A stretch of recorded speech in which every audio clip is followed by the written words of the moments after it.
পরম প্রেমময় যুগপুরুষোত্তম শ্রী শ্রী ঠাকুর অনুকূল চন্দ্রের রাতুল রাঙা চরণে জানালাম আমার শতকোটি দণ্ডবৎ প্রণাম। আমার ভক্তপ্রাণদাতা ভাই বোন মা সকলকে জানালাম জয় গুরু। আশা করব ঠাকুরের কৃপায় আপনারা সকলে ভালো আছেন, সুস্থ আছেন। আজকে ইষ্ট প্রসঙ্গে আলোচনা করব ওষুধ খেয়ে রোগ যদি না সারে সে বিষয়ে পরম দয়াল শ্রী শ্রী ঠাকুর কি বললেন। বর্তমানে আমাদের রোগের শেষ নেই। নানান ধরনের রোগ আমাদের প্রতিনিয়ত যেন চেপে ধরছে। এই যে নানা ধরনের রোগের শিকার আমরা হচ্ছি, তার জন্য কিন্তু আমরা অনেকখানি দায়ী। আমরা সদাচার ঠিক মতন পালন করতে পারি না, সঠিকভাবে নিয়ম নীতি মেনে চলতে ব্যর্থ হচ্ছি। এই সব কিছুর জন্যই আমাদের বিভিন্ন রকমের রোগ হচ্ছে।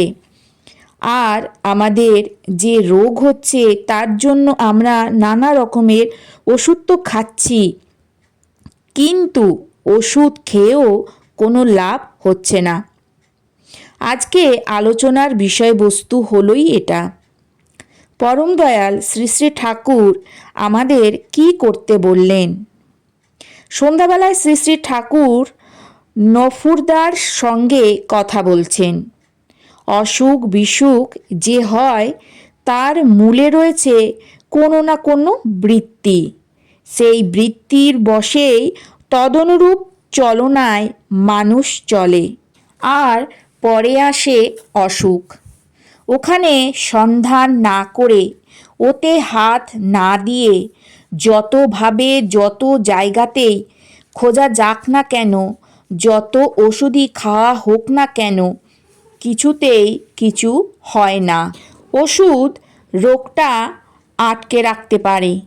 এইমাত্র যেমন একজন লোককে দরকার হলে বেঁধে রাখা যায়, কিন্তু কারণকে অপসারিত না করলে, ওষুধ বন্ধ দিলে আবার যা তা।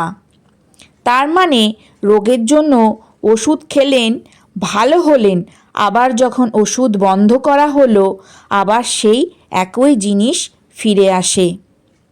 চলাটা ঠিক করলেই অসুখ অনেকটা সেরে যায়। ওষুধ বিশেষ খাওয়ার দরকার পড়ে না, তবে একদম যে দরকার হয় না এ কথা বলি না। শ্রী শ্রী ঠাকুর কিন্তু একেবারেই যে ওষুধ বন্ধ করার কথা বলেছেন তা কিন্তু নয়। ওষুধ শরীরকে ফিট রাখতে সাহায্য করে, উপযুক্ত করতে সাহায্য করে।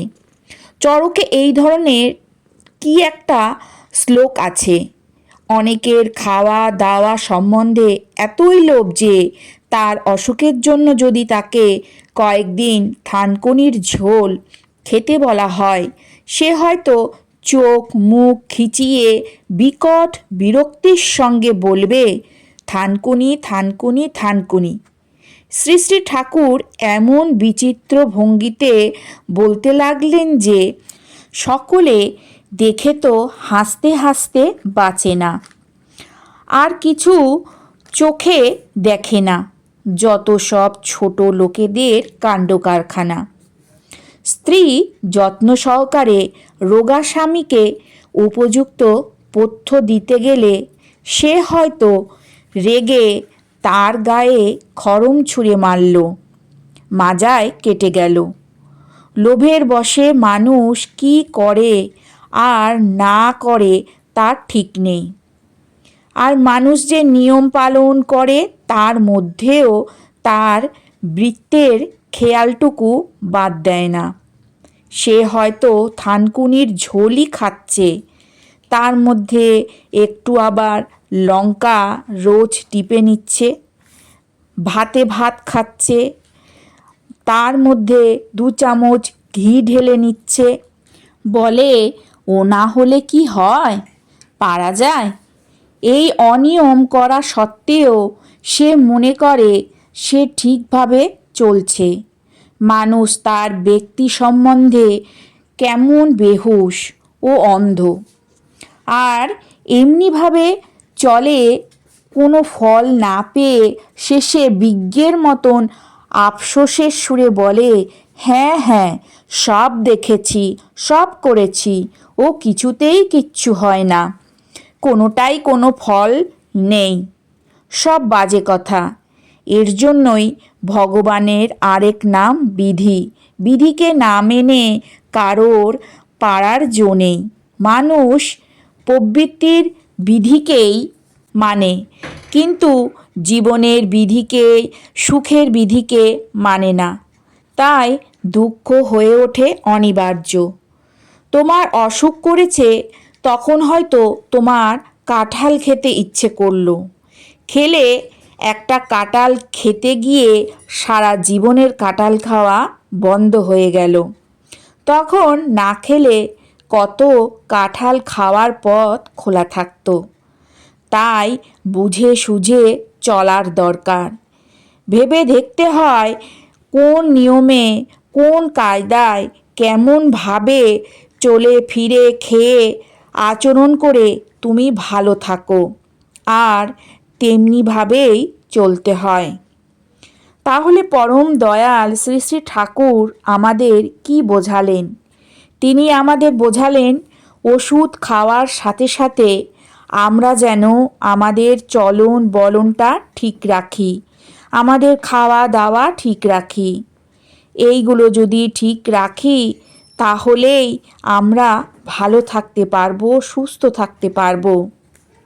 এইভাবে যদি নিয়মের মধ্যে চলি তাহলে আমাদের এত ঘন ঘন অসুখের কিন্তু পড়তে হয় না। তাই আমাদের অবশ্যই করণীয় যেটা, সেটাই কিন্তু করা ভালো। আমরা জানি আমরা নিয়ম করে চলছি, কিন্তু নিজের অজান্তেই অনিয়মকে আমরা জায়গা দিয়ে ফেলি অনেক সময়। তারপর আফসোস করে বলি, অনেক করেছি, অনেক খেয়েছি, অনেকভাবে চলে দেখেছি, কিছুতেই কিছু আর হচ্ছে না। আর এর ফলে আমাদের জীবনে দুঃখ অনিবার্য হয়ে ওঠে। তাই আমাদের জীবন থেকে দুঃখকে সরাতে এবং জীবনে ভালোভাবে থাকতে, সুস্থভাবে থাকতে, জীবনকে সুন্দরভাবে চলাতে ঠাকুরের এই নির্দেশগুলো মেনে চলুন। পরম দয়াল শ্রী শ্রী ঠাকুর যা বলেন তা আমাদের মঙ্গলের জন্যেই বলেন। আমাদের মঙ্গলের কথা ভেবেই কিন্তু তিনি এই কথাগুলো, এই নীতি, এই বিধান দিয়ে থাকেন। এইগুলো যদি আমরা ঠিকঠাকভাবে মেনে চলতে পারি, ঠিকঠাকভাবে পালন করতে পারি, তাহলে আমরা জীবনে কিন্তু কোনো রকম সমস্যায় কোনো দিনই পড়ব না। অসুখ বিসুখ, রোগ জ্বালা, আপদ বিপদ, গ্রহদোষ সব কিছু থেকে সহজেই কিন্তু আমরা মুক্তি পাব। শুধু আমাদেরকে ঠিকঠাকভাবে, ঠিক মতন তার নীতি, তার নিয়মগুলো মেনে চলতে হবে। নিজেদেরকে ভালো রাখার জন্য, নিজেদেরকে সুস্থ রাখার জন্য অতি অবশ্যই ঠাকুরের এই নীতিগুলো মেনে চলার চেষ্টা করুন। আশা করব আপনারা সকলে কিন্তু ভালো থাকবেন, সুস্থ থাকবেন। আজকের ইষ্ট আলোচনা এখানে শেষ করছি। আশা করব আজকের আলোচনা আপনাদের ভালো লাগবে। আর যদি ভালো লাগে তাহলে অতি অবশ্যই একটা করে লাইক করবেন, কমেন্ট করবেন, বেশি বেশি করে শেয়ার করবেন, যাতে আরও 5 জন এই বিষয়ে জানতে পারে আর আমাদের ঠাকুরের স্মরণে আসতে পারে। ঠাকুরকে ভালোবেসে, ঠাকুরকে মেনে ঠাকুরের স্মরণে যেন আসতে পারে। যারা এখনও পর্যন্ত আমার পরিবারের সদস্য হননি তারা আমার চ্যানেলটাকে সাবস্ক্রাইব করে আমার পরিবারের সদস্য হয়ে উঠুন। কালকে আবারও আসবো নতুন আরেকটি ঠাকুরের আলোচনা নিয়ে।